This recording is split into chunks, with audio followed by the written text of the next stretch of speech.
City Council regular meeting to order, Tuesday, May 2nd, 2017. Would you please join me and say the Pledge of Allegiance to the flag? I pledge allegiance to the flag of the United States of America and to the republic for which it stands, one nation, under God, indivisible, with liberty and justice for all. Thank you. We have roll call, Bev? Yeah. Yep. Yes. Yes. Yep. Motion to approve the agenda. Is there a second? Motion been made and second to approve the agenda. All those in favor say aye. Aye. Opposed? Motion carried. I'd like to welcome everybody in the chamber today, and to Thomas with the Mars Daily Sentinel, particularly you people that are watching over television. Today we've got a fairly good schedule here as far as keeping it going. The first thing on the agenda is general discussion. And the way we handle our general discussion is that we ask to anybody that's got any concerns or anybody that has compliments or anything like that, we ask them to step to the podium, state their name and address, and the council cannot make any decisions, but they're always certainly willing to listen and take into consideration what your concerns are. Do we have any out there today? And I'll ask once again, none, huh? Okay. We'll move on to thumbs up award, John. Yeah, thumbs up to Harris Construction for doing an expedient and wonderful white-topping job. Good. Nothing? Steve? Thumbs up for the people who are cleaning up the municipal park and the buildings out there and putting the new roofs on. That looks great. Really changed it, didn't it? Yes, it did. It really has made quite an impact. Rex? Those were both on my list, so we're good. Okay. Ken? I'll pass, thank you. Okay. The consent items, excuse me, all items listed on the consent agenda will be enacted in one motion. There'll be no separate discussion on those items unless a request is made prior to the time the council votes on the motion. Today we have 5 of them. Approval of the April 18th, 2017 regular meeting minutes, a list of bills for period ending 4/30-17. Number 3 is a renewal of a liquor license for S&S Barbecue, Tacos, Luana. I'm a little trouble spelling that name. Luana's? La Juanitas. Luana's, thank you. You're welcome. Request to close street parking lot, Plymouth County Cyclists, and a budget amendment hearing. Does any council members want to pull any of these before we vote? Motion to approve consent items 1 through 5. Second. Motion been made to 1 through 5 and seconded on the consent items. All those in favor say aye. Aye. Opposed? Motion carried. Under the action items, FEY 2016 comprehensive final annual financial report. And I see Graham Forge is here from Williams and Company that does our reporting. So Graham, would you share with us what you see and how you feel?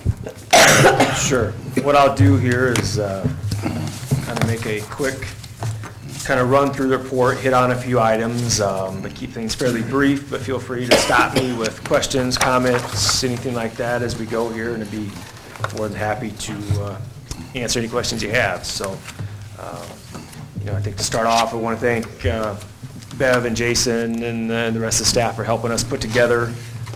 First off, the audit report, all 90 some odd pages here. There's a lot of information contained in the report, and we appreciate their help in putting that together, and then also providing us all the information we need during the audit, the actual field work and testing in that process as well. So we appreciate all that assistance. I know it gets to be an inconvenience at times, but it always gives us what we need, and we appreciate that.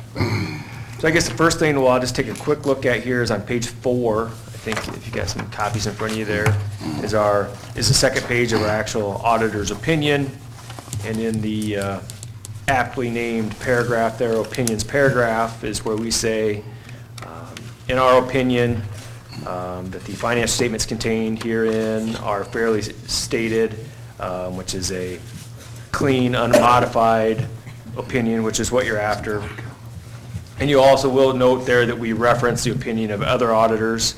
As you know, the hospital is a component unit of the city, which is audited separately by another audit firm, and rather than recreate the wheel and re-audit that entity, we replace reliance on the audit report conducted and issued by another audit firm and reference that opinion here in this opinion. So that's what that other auditors is referring to there in that paragraph. But I guess the bottom line is it's a unmodified clean opinion with no disclaimers, adverse opinions, things of that nature. So what you're after there, so good news. And then following the opinion, starting on page 6, is what's called the management's discussion and analysis. That is what I usually call the cliff notes of the financials. It's information put together by city staff, and it's a lot of comparative information comparing FY15 to FY16, and then some commentary on why some of those changes, whether they've been up, down, or indifferent, occurred, and some of the background for some of those variances or changes from year to year. And then the last section of that MD&A is some upcoming financial items of note, whether it be on property tax valuations, new business, things like that, of just some kind of items that staff felt were applicable to the readers that may influence city's future finances or operations. So if you're looking to not read all 100 pages, but maybe only want to read 6 or 8 to kind of see where are we at, how do we compare to last year, that's a good place to start. So good information there. From there, I think I will jump back to pages 21 and 22. And that's where we start to get into financial statements, and specifically that's the governmental fund financial statements, where the statement of revenues, expenditures, and changes in fund balance. And I guess the first item we'll take a quick look at here is on the left-hand side of the page, on page 21, the general fund, which is, the overall operating fund of the city, where a lot of the non-enterprise activities are conducted, your parks and rec, your streets, your general administration, all those items are expended through there. And then mainly a couple of the big revenue sources, of course, your unrestricted property taxes, as well as some other charges for services and various items of that nature. But you'll see towards the bottom of the page a net change in fund balance of nearly $2.5 million. And I guess one item I want to point out that's a little bit misleading due to just, I guess, the nature of governmental accounting. The main player in that huge increase is, you'll see there was a issuance of debt of $2.5 million in FY16, which on a governmental fund level statement is recorded as revenue. And normally what you'll see is when the city or any governmental entity issues some debt proceeds, you turn around and you spend it on something. And that gets expensed, and it's, a net zero, if you will, at the fund level. But in this instance, that $2.5 million was loaned to the LBIC for an economic development loan that they made on a project here in town. And so rather than that money getting turned around and expensed, it's in a note receivable on the city's books, because it will be repaid over time here. So, on paper here, and it does show a net change in fund balance of nearly $2.5 million. Unfortunately, that's not a cash basis number. That doesn't mean there's $2.5 million more in the coffer today than there was a year ago. Looking at an equity type scenario, yes, over the course of that note, the city will be in a better position than they were, but that'll be over time as those bonds are repaid with the repayment on that note. So I just want to point that out. And actually, I know one of the items the council monitors is the number of days of expenses in fund balance, in that unassigned general fund balance, and that actually decreased from 68 days of expenditures in general fund unassigned fund balance to approximately 53 days. So while you'll see a large increase in that overall modified accrual fund balance, the actual number of days expenditures in that unassigned fund balance is decreased from prior year. So approximately from 18.5% to 14.4%, which is not unhealthy. Obviously we'd always like to see those numbers stay the same or increase, which is obviously not always realistic. There was about a 5% decrease there, 4.5%, 5% decrease. from the prior year. So, that was just something I wanted to point out. The rest of the funds you'll see there, the TIF fund was very consistent with prior year. Bypass urban renewal TIF does show a significant increase from the prior year. Again, that's more of a timing difference from where property tax, TIF tax is received to when payments are made for bond payments and other TIF-related projects there. And the debt service fund showed a consistent balance with prior year, which again is just, again, based on collections of the debt service levy versus when bond payments come due. So nothing out of the ordinary there as well. I think quickly, we'll take a quick look at the business type activities on pages 26 and 27. Again, things are fairly stable. There was in the water and sewer system, increases in net position for the year, again, which is the direction you want to go. And I think that's a combination of a few things, some increased rates, some increased usage, as well as, expenses being kind of held in mind there a little bit as well. So nothing out of the ordinary or alarming for those business type activities either. From there, that gets us into the notes section, starting on page 33, which I'm not going to spend any time there, but there's a lot of detail as far as the makeup, interest rates, maturity dates of the city's outstanding debt, a lot of detail on the city's accounting policies, procedures,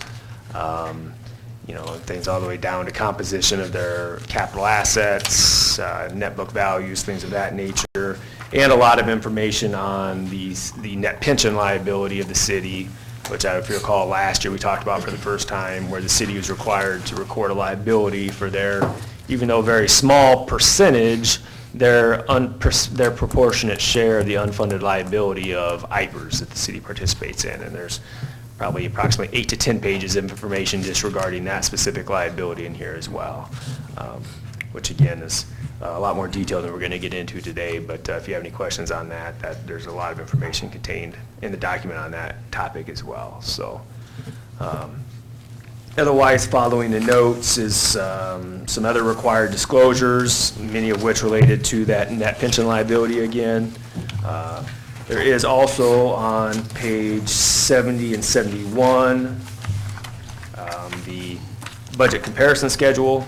And I'll just quickly point out, kind of towards the middle of page 71, you'll see that as you compare the total final budget, including any amendments to the actual results for the year, we're required, and the city is required to comply by functional area, which is, for instance, the public safety, public works, those areas that the city was under budget in each one of the functional areas, which is positive, and exactly what you're looking for there. And then from there, there's some combining schedules that show some of the city's smaller funds. So if you're looking to drill in and you want some more detailed information on the Lamar's Business Park Fund or the Airport Improvement Capital Project Fund or things like that, there's some combining individual non-major fund combining schedules following notes there as well. And then otherwise, following there is some required reporting we have from the state of Iowa, as well as on the government auditing standards, detailing some compliance with the internal controls and any weaknesses that were present there, and then some areas the state of Iowa requires us to report on as far as compliance with state code requirements of various different areas that they require us to report on as well. So it's kind of a very quick run through 98 pages there, but I'd be happy to answer any questions or any other areas, Bev or Mr. Mayor, you'd like to dig into deeper or have questions on. I'd be more than happy to do so. Grant, one question on page 71. Why do we show a deficiency of receipts over disbursements when actually receipts were higher than disbursements?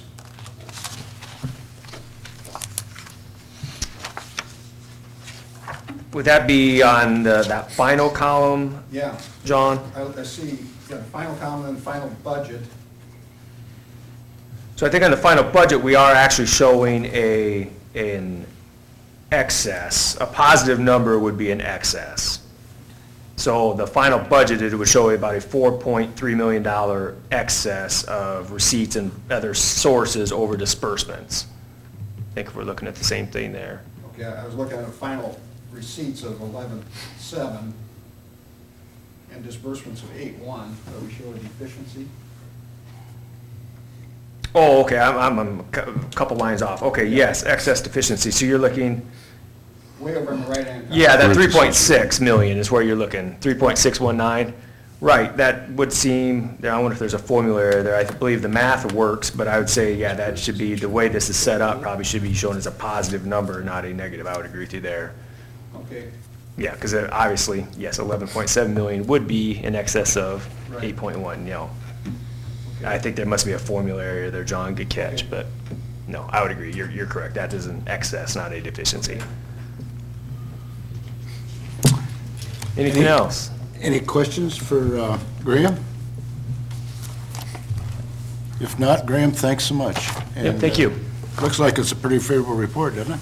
Yeah, definitely, I mean, especially in the business-type activities, some good growth in those net position amounts, and the governmental funds, for the most part, holding their own and staying at some comfortable levels as well, so. Where do you want that 53 days at, Graham, ideally, in the 80s? You know, I mean, usually what the idea is we want some cushion on if some state aid money is late, or if for whatever reason the county doesn't get property tax, you know, like the March or September, the big property tax paydays, if for whatever reason those may be delayed at some point, there's a little excess operating room to make payroll, to, you know, keep the lights on and those important kind of things. So, you know, I guess we usually see, you know, usually pick 90 to 120 as kind of a optimal number, you know. So I think, you know, as we slid from 68 to 53, obviously not the direction we want to, you know, be at. I mean, I don't think we're at a critical point yet, but something definitely the council wants to monitor and try and, you know, through the budget process and ongoing operations, ratchet that up closer to that, you know, 90 to 120 day level. I have my head around the 80s, but okay. Appreciate that. Motion accepting the City of Lamar's comprehensive annual financial report for the year ending June 30th, 2016. Is there a second? Motion. Motion accepting the City of Lamar's comprehensive annual financial report for the year ended 2016. All those in favor say aye. Aye. Opposed? Motion carried. Again, thanks so much. Thank you. Graham, we Thanks. appreciate it. Moving on to D2 is the Lamar's Public Library renovation package, bid number 2. I have to share with you on this that I think everybody should know is due to the number of bids received, the number of single bids received within several sub-bid categories, excuse me, and the need to confirm scope between multiple bidders within sub-bid categories. The actual bid number are not being released at this time for the library project. Bids came in considerably higher than FEH's estimate. I know for a fact that Toy Sullivan, who is FEH, excuse me, representative, and Ryan Wilchin, who is the construction manager. The bids were opened, I believe, last Tuesday or whenever it was, and it was bid package 2 that we looked at, and they came in considerably higher than what the estimate was, and plus the fact that I think there was 17 separate individual bidders on that in regard to subcontractors and things, and there was some real concern on overlap between the bidders on the same thing. Excuse me, and so consequently, this is one reason why Toy and Ryan are not here today to submit the bids, because they actually are looking at going back and and they need some time to put this thing together to where everybody knows where they're at. And so consequently, due to that, they suggested maybe that we just table it today and give them time to review those bids and get it on a more equitable basis, if that's agreeable with the council. You want a motion to table? Yeah. Please. Second? Second. Motion been made and second to table the package number 2 bid, and all those in favor say aye. Aye. Opposed? Motion carried. Can we get an update on the asbestos and stuff like that? Yeah? To see where we are? We can, but that's a little bit on hold too, Rex, because of this. I have received 2 proposals from 2 contractors, so that's ready to go. So is asbestos in bid package too? No, that's completely I separate. should have pointed that That's out. completely separate. Okay, so why are we holding on asbestos? Well, the proposals for asbestos were based off of current plans, Okay, okay, and what we are touching in that building. okay. So if we don't touch something So, because we got yeah, if override, something changes, we want to not do it. that's either going to increase or decrease Asbestos. asbestos removal. So you don't want to hire an asbestos contractor to abate the asbestos if there is no need to remove it. So the 2 people don't know this is happening? You've been in contact with the asbestos? No, well, yeah, I've talked to them every day. That's probably not. So, but what they're not aware of, though, is, I mean, the tabling of this. Okay. I mean, I'll have to let them know. I had never given them, the only date I had ever given the 2 contractors was, we need this as soon as possible. So there's never been any concrete, hard date out there for them to start, other than me calling them and saying, we'll accept your price, then they got to go ahead and start some paperwork. But, so, But are they So able, the bottom line is you need to know what needs to be removed Yep. before you Exactly. can Yep. tell them to go ahead and remove it, and what needs to be removed is floating inside of the bid package. yeah. That's exactly right. Okay. Thank you, Scott, or Clark. So is there kind of a time frame? I mean, 2 weeks, 4 weeks? that was- Well, I think by tabling it, we should say that, we hope, Next 2 weeks, well, the next council meeting. right, And we Which is will May readdress 16th it again. is what we're looking at. okay. Any other questions from the council? well, Rex? I think because we've moved the library temporarily, the next 2 weeks, we will address it. We won't readdress it and table it again.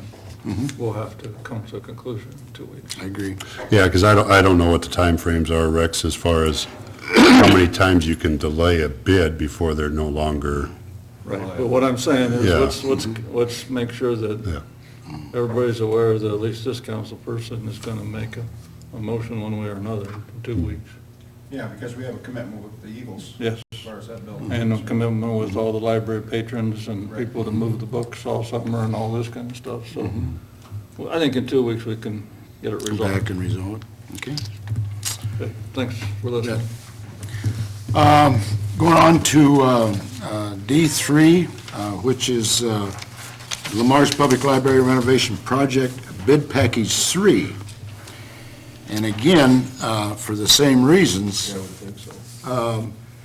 they're going to need some time to think this out because of where bid 2's at. Absolutely. And so the general consensus is that maybe we ought to table 3. Motion tabling D3, library bid package number 3. Second. Yep. 2 weeks. Well, just for the same time period. It'll Yeah. come back at the same time. Because that's the date of the hearing, Right. but then the bid package comes right, following it right for the next few days, so. Right, Was there a second on that? Steve. Motion been made and second to establish May 16th, 2017, No, excuse me, Table. to table, sorry about that, motion and second to table the 16th for the public hearing on the plan specifications form of the contract and estimated cost for the library renovation project, bid package number 3, which includes your furniture, fixtures, equipment, establishing May 31st. But we're not establishing anything then. See what? We're not establishing anything yet. No, on the no, second it's part. just, We're it's just table Till the 16th. number 3. Okay? All those in favor say aye. Aye. Opposed? Motion carried. Moving on to the sewer revenue refunding loan agreement. City staff, Council Finance Committee, Michael Maloney, fiscal agent, and John Danos, the bond counselor, have been discussing the refinancing of the city's outstanding taxable revenue, sewer revenue note, Series 2013 dated July 15th, 2016. The recommendation is to set May 16th for a public hearing on the proposal loan agreement. And I think you've had time in your packets over the weekend to look, to see what this involves. Does anybody have any questions on it or anything like that? If not, I'd entertain a motion. Motion adopting resolution number 17-24, establishing May 16, 2017 at 12 p.m. for a public hearing on a proposal to enter into a sewer revenue refunding loan agreement and to borrow money thereunder in a principal amount not to exceed $19 million. Second to the motion. Motion made and second, adopting resolution number 17-24, establishing May 16th, 2017 at 12 p.m. for a public hearing on a proposal to enter into sewer revenue refunding loan agreement and to borrow money thereunder in a principal amount not to exceed $19 million. Can we have a roll call on that, Bev? Knapp, Yes. Whip, Yes. Goodchild. Yes. Rexminkel. Yes. Nelson. Yes. Motion carried. Okay, moving on to discussion. John? Nothing, Mayor. Clark?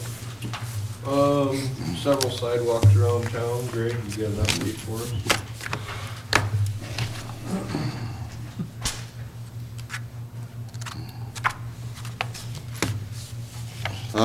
We had hired, obviously, this Precision Concrete Cutting to do all the city's properties, which included all of the buildings, swimming pool, YMCA Convention Center, the whole list, to cut out any trip hazards, et cetera.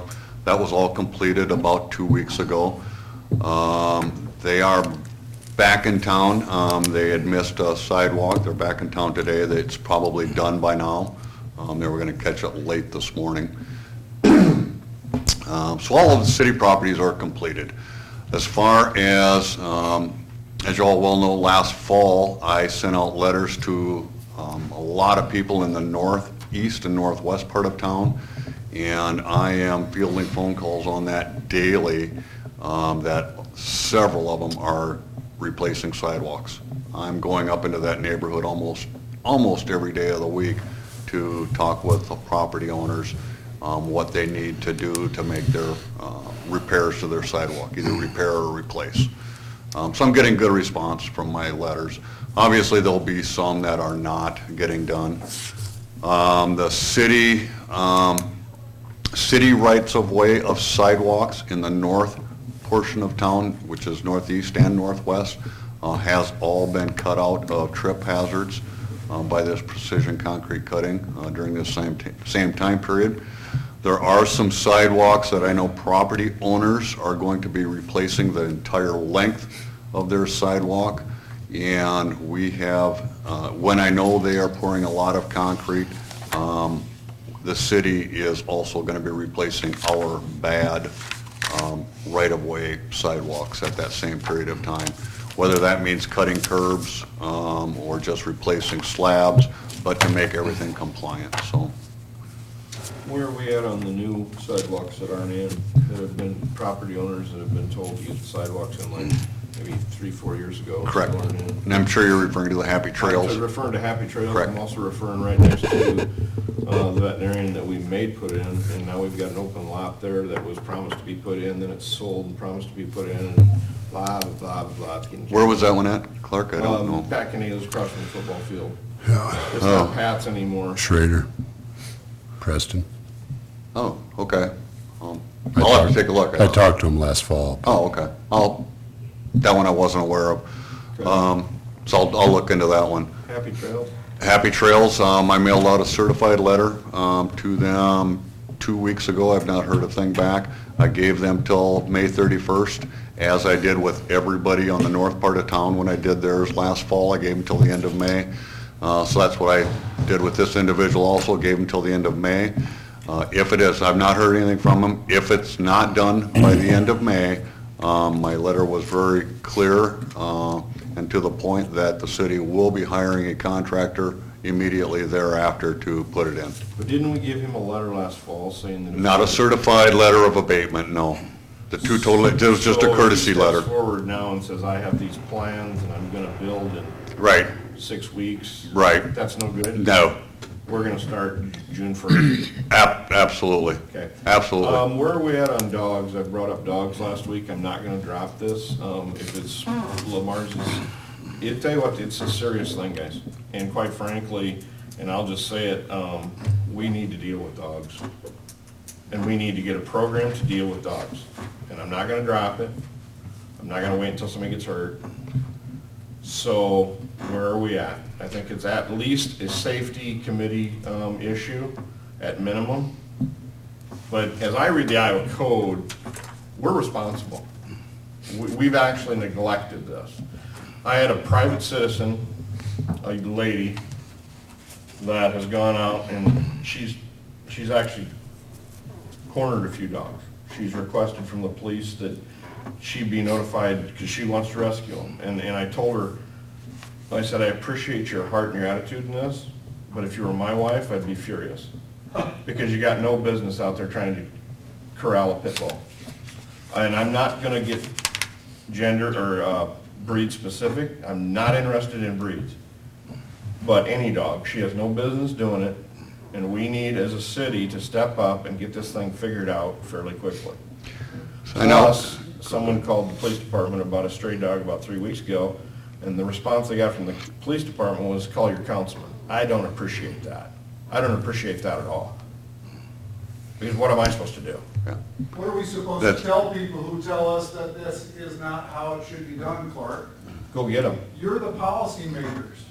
And I'm up here and I've brought up for three consecutive council meetings now, Stu, and I'm obviously not getting anywhere. So what am I supposed to do? But I am gonna say this, that by the Iowa code, it looks to me as though it is your job, whether you like it or People call not. us and tell us that there's a loose dog, and we tell them we don't have anywhere to put one, and they vent on us, say, I'm not interested in starting an argument with these folks. Okay, but Stu, according to this, it is your job. According to the Iowa code, as I'm reading it, it is the municipality's or the Department of Health's job to take care of stray dogs. I don't want some kid getting attacked.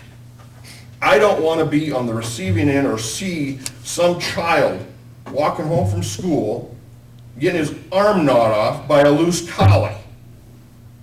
And I'm not willing to wait until that happens. And this city owes it to its tax-paying citizens. I completely agree with you. All right, then let's get it figured out. And I'm not yelling at you, Stu, I'm saying, let's get it Hey, you figured throw out. me under the bus, you don't appreciate being called as a councilman. That doesn't throw you under the bus, that happens, Stu.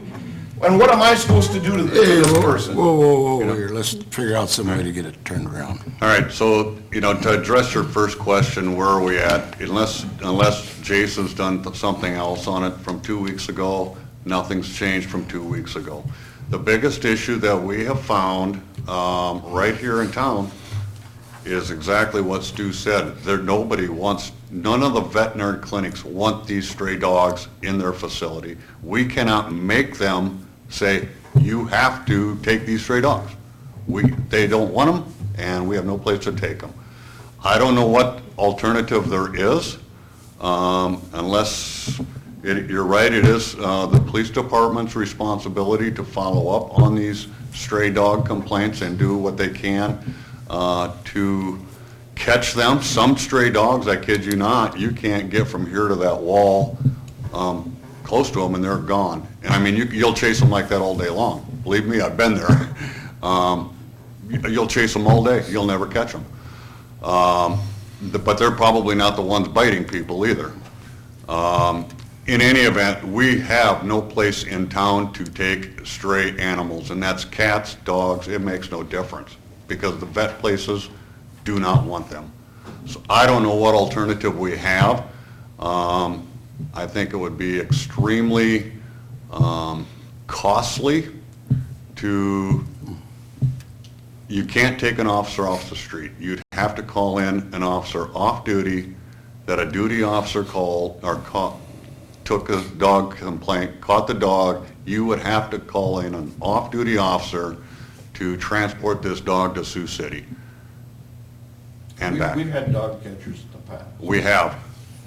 Have we thought about retaining someone's services and saying per call, per captured dog? Yeah, I don't know. Again, they'd still have to go to Sioux City with it, and I don't know. I don't know what the alternative, what Well, actually, alternative answer we The have. code talks about destroying them. I don't know that you will get a local vet to euthanize a dog, because first off, they don't want them in their facility, and they will not euthanize a dog that's healthy. I think you will have difficulty getting that through. Unless they are deemed, in fact, I don't know if you would even get a local vet to euthanize a dog that's deemed vicious, just because they don't want to deal with stray dogs. So again, we have no place to take them. That'd be something where you have to set up a, Right. like you're saying, Clark, a part-time person that has access to a city-owned pickup to put a dog in and haul to Sioux City. Sioux City, Bill and- the homeowner to offset the wages of the part-time guy or something like that, and the cost of doing all this. And then people might keep their dogs tied up, or keep better track of them. I don't know, I'm just throwing that out there, but, until you guys up there set a policy, the dogs are running, because we have no way to, They're, what you do know, we do, put them in a car, and then we have nowhere to put them, or take them? If So you I think have- you're on the right track, Clark, maybe there's a dog catcher position that's on a per-call basis, that whose every dog just gets billed. the thing is on a per-call basis, your Turn your person's mic going on. to expect that when you that they're going to take dog calls in the middle of the night at 2 or 3 o'clock in the morning. And I don't think you'll find too many people that are going to roll out of bed to go try to catch a dog at 2 or 3 in the morning. Again, it's I'm not gonna, yeah, okay. I mean, there's just a lot of complications, and I know you don't want to let it drop, and I'm not encouraging that at all, but there's just a lot of obstacles that have to be overcome. Yeah, Well, it is frustrating for me when I get a call from Sure. somebody that says I called the police and they Sure. said to call me, or they said to call your councilman. And I'm thinking, wait a minute. Ooh, what am I supposed to do? Right. Get out my fishing net and go run? I mean, and what I'm saying is, whether we like it or not, and whether we can afford it or not, it seems as though to me, it is our responsibility to take care of this problem. I agree with you, Clark. And I don't want to see somebody get hurt before we handle it. I just do not. There's got to be other cities that are tackling the same problem. Maybe we can get some information, maybe somebody's got some enlightened program out there. When we had a part-time dog catcher, we had a veterinarian that would take the dogs in, which now you don't have, so that adds the expense. No question. decisions. But there are people And the around that part-time guy have retired. unused kennels. I'm thinking of a couple of farmers, and I don't know if they'd be interested in housing them or what, to where we're not running clear to Sioux City. I understand our problem, folks. I'm not trying to be a jerk here. Let me try to clarify something, Clark. When people ask us, who do I talk to about this, what should we tell them? Well, I think the response is accurate. You need to, the council has to take action or not take action. I mean, it's I suppose in that's our actually lap. legitimate. That is probably legitimate when Yeah. thought about that way. We're policymakers. It's not our practice to carte blanche, just say, well, we're not going to deal with your problem, call your council person. That's not the way we handle things. But when somebody asks us, who do I talk to? I usually tell them to call Dick. Well, And then Dick comes to talk to me. if we want to put it to rest, the thing is, I guess, is as a city, I think we need to address this. I think you're gonna have to consider, this is gonna take some people to deal with. It's gonna take somebody's time. And we do spend a lot of time on dog complaints. And I don't think that's the best use of our police officers' time either. No question. I So- don't even question that. And I think it's a bigger issue, is he's concerned about a dog biting a child. It's a concern during the day, but if they're running around in the middle of the night, that's a different situation to address. It probably is not as important as something during the day. Well, that's what I was gonna go at, is there's nowhere near the amount of people out, at 2:00 in the morning complaining about it. But I get your point.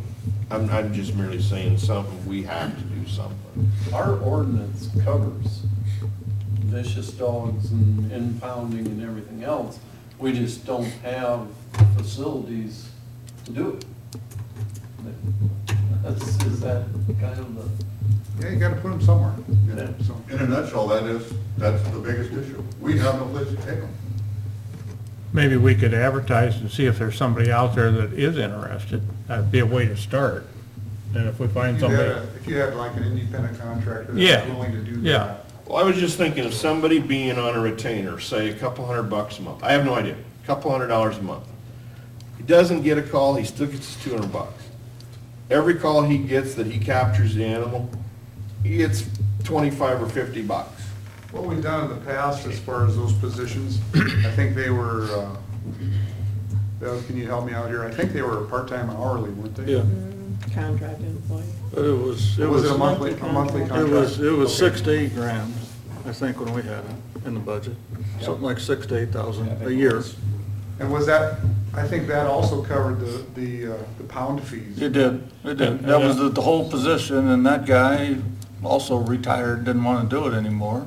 And then the vets turned over to different vets as owners, and they didn't want to do it anymore.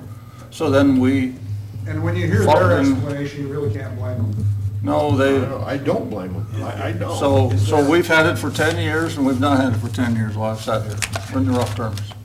the whole idea of the dog tags was born with Bill and I working on that, was to try to cover that $6,000 or $8,000 expense Right. by the collection of the dog tags. Right. Which had never been adequate, but now, I don't even know how much is in the fund. But I don't think. Goes downhill every year. But I think to have the safety committee figure out what kind of position we could advertise for, and then see if we get anybody to respond to that advertisement, would be one whale of a first step. Or even maybe solicit people to give their ideas of how they would be the animal control officer. No problem. Yep. And maybe talk to the local veterinarians and see if there is something they're willing to work with, whether there's a fee that we pay them monthly or whatever. I think Jason's tried. I've tried I do think so. I've tried for over a year, I think John. They don't transporting to want Sioux it. City is the only option, truthfully, I really do. You can contract, And I think there are people like that. you can contract with Humane Society. Yeah. You can contract with them to take the dog, but you still need somebody to take the dog Get the down. dog to the Right, vet transport. society. So first you gotta have somebody catch it, then you gotta have somebody take it down there. Right. That is an option, but the only option right now is Sioux City. Well, I To want take 'em, On to the take 'em. safety committee, and I don't have a problem sitting down and trying to figure it out. I was gonna At least suggest- while I advertise for it. and I was going to suggest come maybe back if, with some why don't ideas. we, between now and the next meeting, call a public safety meeting and sit down with the safety committee and get some ideas, and if anybody has got any ideas, for example, a farmer or something out in the country that would want to tie into that, lay out a program, at least we'll have a plan. And I would say, give it a couple months. Yeah, Mr. Mayor. yeah, but I mean, Yeah. at least start it, get it started before the next. And I just want to assure you, Clark, and the council, I know if a dog bite comes in, or a vicious dog, or the police department is taking a vicious dog at large complaint, they do follow up on it. And regardless of whether or not they can take them anywhere, they don't want a vicious dog running loose. Sure. And if there's an active bite situation or something, I'll tell you what, that becomes a high priority call immediately to the police department over some bicycle theft complaint. I mean, they're not sloughing it off. And we've been So- fairly successful dealing with the dog's owners about remedying those situations too. Okay. So that it doesn't happen again. All right. Okay. Stu, if the police get involved, how do they catch a dog without endangering themselves? Very carefully. Quite honestly, John, if the dog is friendly enough to get in the car, they'll take them. And we try to find the owner, and then we contact the owner, and if we need to cite the owner for a dog at large, we're coming into the time of year where this is gonna get to be more and more of a problem because of the nicer weather. But a vicious dog, a dog that's not gonna get in the car on its own, those are a challenge. Sure. Okay, is that agreeable? Yep, Scott? yep, yep. Clark? Yep. Anything else? Steve? Nope. Rex? Nope. Nope. Ken? Okay. Moving on, the city administrator is not here today, so we'll go to the assistant city administrator, Jason. Well, I'll just go on, touch on some of the projects. Business 75, you've all seen it. The latest we had, I don't know if you guys got that sent to you or not, but Yes, yeah. you got it all, phase two. They anticipate opening Thursday of this week, which is 12th Street, and then to the north, which would be to the middle, in between the two Bumgars driveways. Okay, so that should be open this Thursday. And then, once that is open, they project to close Phase 4, which is from that same, in between those two driveways, even farther to the north, up to the curve that's been paved already, so that'll be closed. And then 3, which is 12th Street to the south, they will open next week, next Wednesday. May 11th, May Yeah. 10th. Yeah, I don't know the date, but next Wednesday. Jason, my understanding that 6th Avenue, Dairy Queen, that whole intersection will be closed then, correct? Yes. Won't be usable? Correct, Okay. correct. And we contacted a lot of the industrial area for truckers when we had originally closed it down. But I think on that 6th Avenue, we should contact the school so they can know. No, that's their main, Route their buses differently. correct. Okay, good point. Greg already touched on precision concrete cutting. I don't know if any of you have noticed those areas. In front of City Hall, this back door, are two examples of what they do. They cut it rather than grind it, so it's a smoother, it meets ADA requirements. It seems to be pretty quick. So, Actually, it looks really good. yeah. So, Crescent Ridge, I don't know if you all been notified about that, but they are starting to mobilize out there. So, remember all those compliments you received on Business 75? But, so, their time schedule is they're starting to mobilize, hoping to start this week trimming, and then possibly paving the first portion this Friday. And then they're hoping for the entire project to last 2 weeks, so bear with them. And then, I don't know if it was last council meeting or the council meeting before, we hired, or contracted with INCS, which was Jack Reed and that Human Resources to help us with our handbooks, job descriptions, those type of things. His contract was initially supposed to start July 1st, but we've talked to him and have a need to start working on that stuff sooner. So we've upped that contract 2 months. So he's going to start working immediately, especially with 2 job openings. We thought it was probably important to get all that stuff, handbook done, job descriptions done. as soon as possible, so. And that was, the other stuff on the bottom of your council packets, which we've been talking about for weeks now, but cleanup is this week, citywide cleanup, so. And then the other two events coming up, May 10th and May 13th. And I've heard them on the radio, so we've been talking about them long enough. That's all I have. Any questions for Jason? Okay, I just want to share with you that the progress along on our shelter house out at the pond is coming along very, very well, and we are intending on having a open house over noon hour on May 11th, and I believe that's on a Thursday. And we haven't set the date or time, or the time yet, but we're probably looking at 11:30 to 1:30 or something like that. We will be serving some food, and we encourage anybody that would like to come out and take a look at it. We're certainly inviting you to do that. That's on May 11th at the new shelter house.